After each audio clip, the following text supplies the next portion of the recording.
So hi guys, it's been a long time since I've done a story time. Now, this isn't really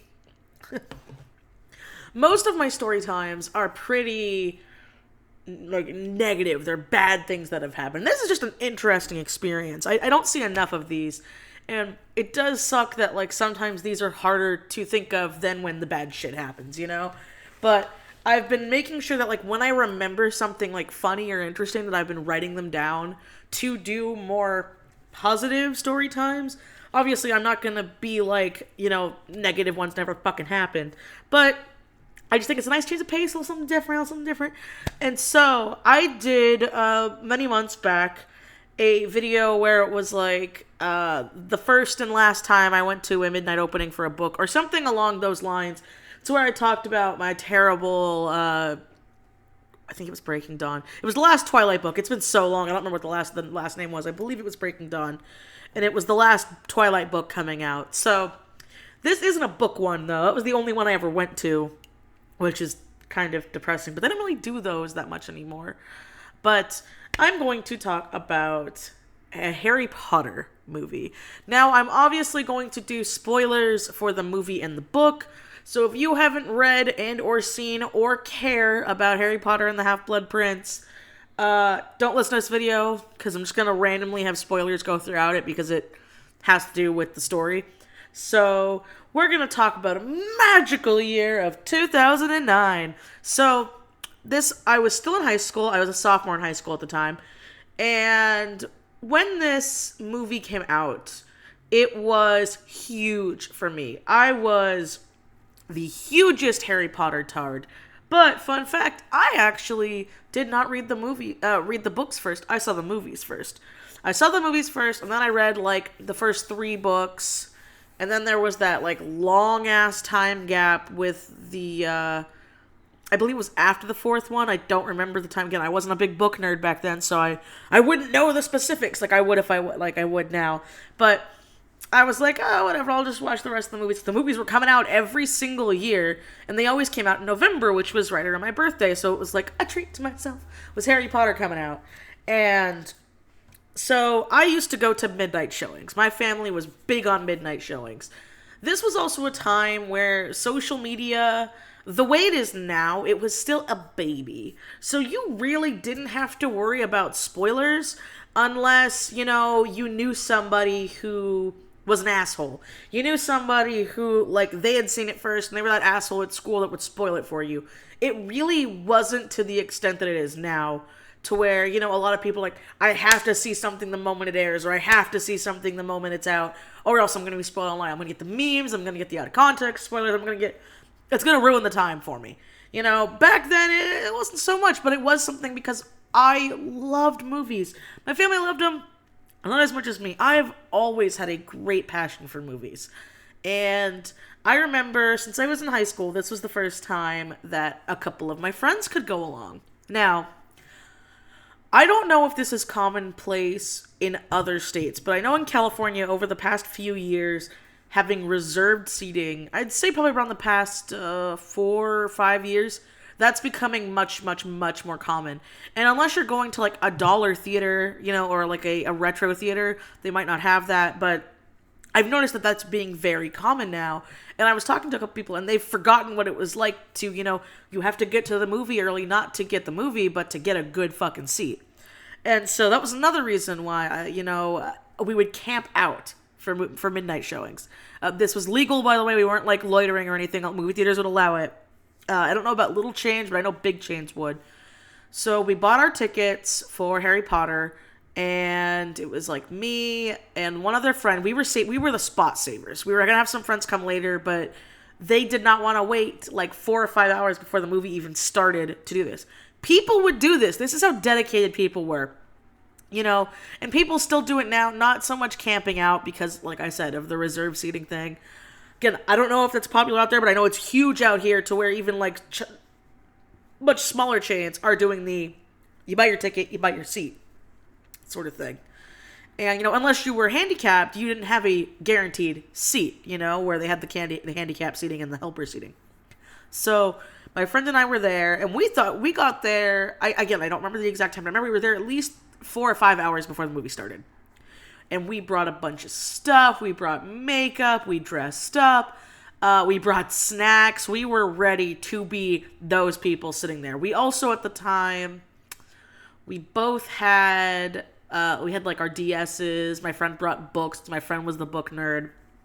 You know, I was slowly becoming a book nerd. I brought sketchbooks, and we just camped. And they had us like outside of the building. There was literally lines like in different parts of the movie theater and outside the building, where when we got there, we weren't the first people there. There were people there who had gotten there the moment the movie theater opened. Like, they took today off. That's how much of Harry Potter tards they were.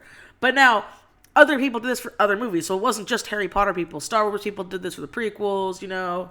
Just nerds. Mostly nerds did these kind of things. You know, same with Twilight, when I went to the Twilight midnight showing. I saw the midnight showing for that book. For that movie, not the book. Sorry.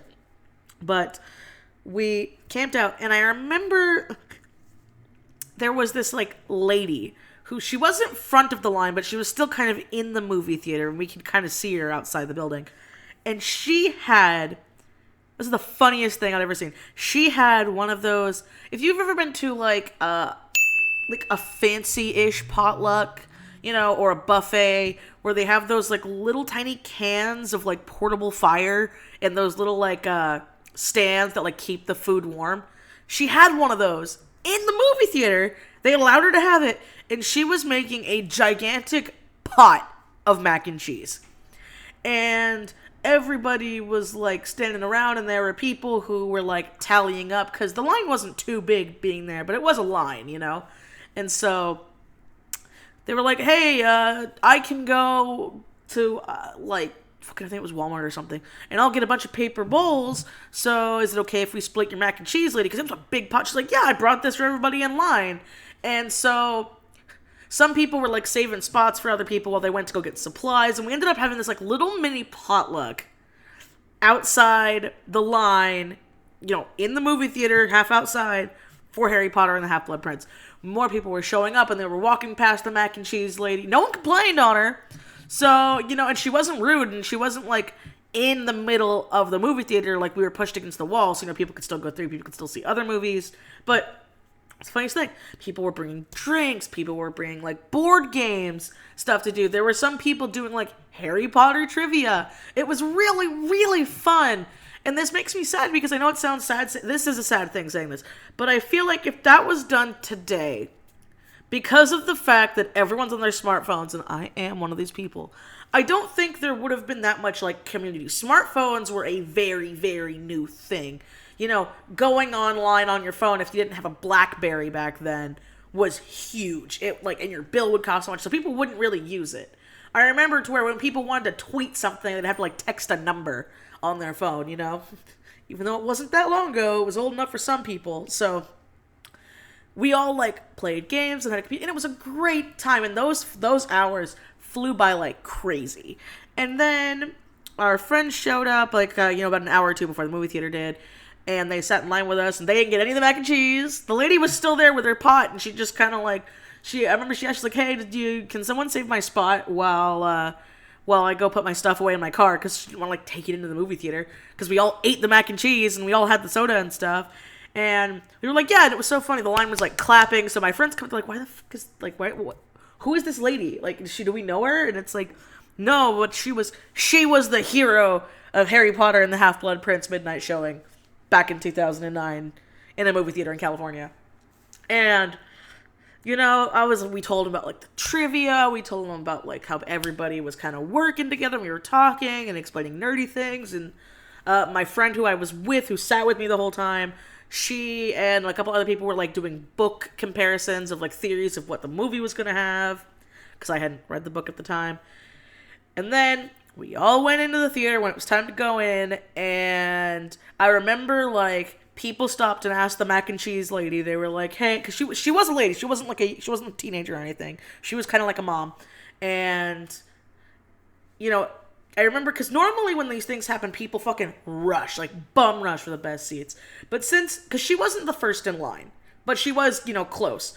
And people were like, hey, you pick a seat. You get to pick the first. And, like, almost everybody, except for when the line got really long, was okay with it. And some people were getting kind of pissed off the line wasn't moving. But, it's like, no, this lady fucking cooked for us. It was like, it was a funny thing.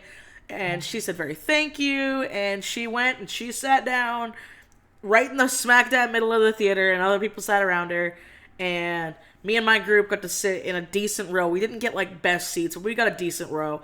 And, and then a lot of people were coming in like 5 or so minutes before the trailers were even running. And there were no seats. Like, they were either the nosebleeds, the dead back, which, by the way, when I am by myself, I don't mind the dead back. I don't like the nosebleeds. But that's just a personal thing with me. So, we're all ready. We're all pumped to watch Harry Potter. We get there. And it was my least favorite movie in the series. It really was. And this is where I talk about the spoiler stuff. I did not like Half-Blood Prince. I did not like that movie at all. I thought it was so boring. I thought it was so dumb. I was so surprised because I loved Harry Potter. I was like, I was amazed at how dark the movie was. Not like dark as in like edgy. I mean just dark. Like someone put a candle in the fucking Hogwarts. It was bad.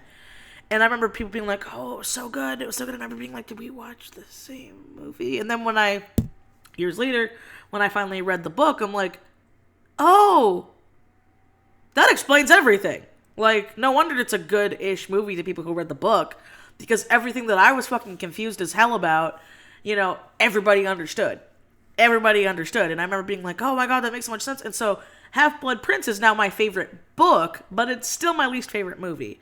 Because, and here's what's funny, if it was not for Mac and Cheese Lady and the line people, like, being nice, and it wasn't just that I was in high school, like, these people were just genuinely being nice, wanted to have a fun time, didn't want to be quiet and bored for hours in line, that made that experience for me. And it made me still want to go to midnight showings, because I swear, if it was like a normal midnight showing I had gone to, because I had gone to normal midnight showings where, I would see things, like I said, like Twilight, other things. I think I saw a midnight showing for Iron Man back in 2008. But I can't remember now, but we'd see him all the time, And my parents never wanted to get there super duper early, so we'd always be like back of the line, not the best seats, And the movies always made it. And so when I saw, Half-Blood Prince, I remember being like, the movie didn't make this, the experience made this for me. And it wasn't in 3D, it wasn't in like those RDX seats where they fucking move around with you. It was just an amazing time. And then, like I said, the fact the movie was kind of a bummer was disappointing, because you learn so much about Voldemort's past in that book. You learn so much about other houses. You learn, if I remember correctly from Half-Blood Prince, you learn a lot of Snape's backstory. You learn a lot about Harry's dad, how Harry's dad was kind of a dick. At least I believe it was that book. It's been a long time since I've reread them. But doing that, it really, I guess I really didn't spoil it. Sorry for that. But, it was one of those things where it's like, man, I don't want to do midnight showings nowadays, because I know that wouldn't be a thing. It wouldn't be a fun sense of, like, camaraderie. It wouldn't be as enjoyable. I'd have to bring, like, I didn't even touch my DS, I remember that. And it's like, I'd have to bring my phone, a power bank, all sorts of stuff, because people don't really talk to people in line anymore.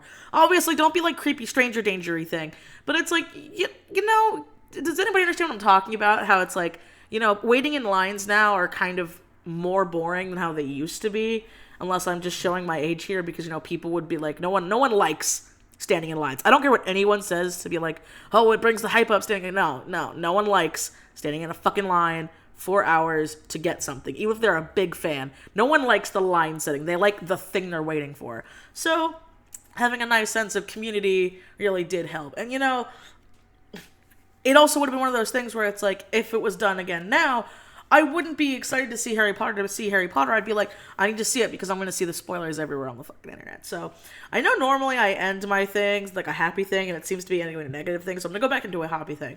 And, next time you're in a line with someone and you're bored and don't got anything to do, and maybe you see something interesting with someone around you, maybe talk to them, see what's up.